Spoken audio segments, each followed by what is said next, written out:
But then I still thought, well, the way to change that is by supporting insurgents. And for a while, I actually believed that. And I listened to this story in 2018, in like June. Ryan Grimm, who is the Washington bureau chief of The Intercept and a good friend of mine, and I think a great reporter, like messaged me and he's like, hey, there's this woman running in Queens against this shitty incumbent who's just like hasn't been to the district in 20 years. One of those guys, just like, you know, he's like a lot really powerful, but nobody knows him, that like in those back rooms of the Capitol where everything gets done.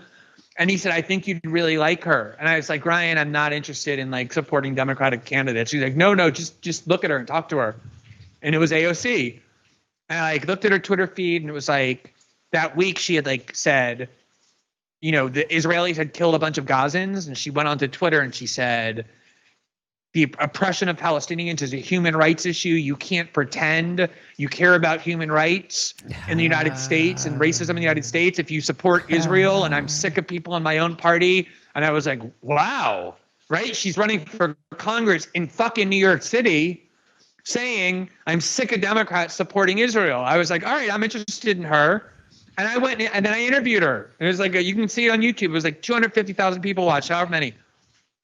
And I really was impressed with her. You know, like I asked her about identity politics and she said, this is a Trojan horse. They get like Black and Latino candidates who pretend to be liberal, but they're really, you know, just there to give the appearance of diversity, but it's not real diversity.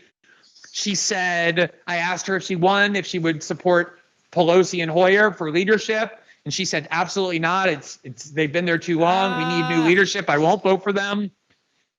She fucking wins. What does she do? She gets to Congress. The first thing she does is she votes for Pelosi and Hoyer, of course. And then she fires like her staff that's like too critical of the Democratic Party. And she basically turns into a good soldier for she now calls Pelosi Mama Bear. And most of what she does is like identity politics.